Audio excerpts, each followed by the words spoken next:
പത്തനംതിട്ട ജില്ലാ കുടുംബശ്രീ മിഷന്റെ നേതൃത്വത്തിൽ ബഡ്സ് ദിനാഘോഷത്തിന് തുടക്കം.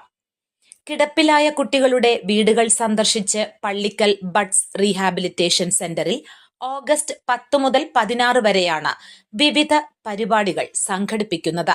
കിടപ്പിലായ കുട്ടികളുടെ വീടുകൾ ദിനാചരണത്തിന്റെ ഭാഗമായി സന്ദർശിച്ചു. ഗൃഹ സന്ദർശനത്തിന്റെ ഉദ്ഘാടനം വാർഡ് അംഗം അഡ്വക്കേറ്റ് എസ് രാജീവ് നിർവഹിച്ചു. കുട്ടികൾക്കുള്ള കിറ്റുകളുടെ വിതരണം CDS ചെയർപേഴ്സൺ ഷീന റജി നിർവഹിച്ചു.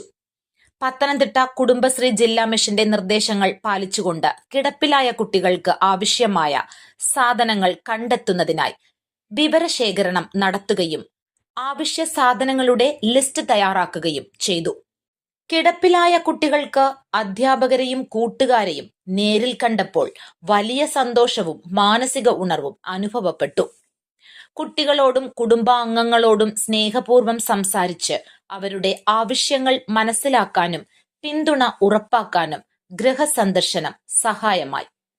ഗൃഹസന്ദർശനത്തിൽ അധ്യാപിക A Sheeja Begum, helper Ravitha, teacher Reshma, driver P Suresh എന്നിവർ പങ്കെടുത്തു.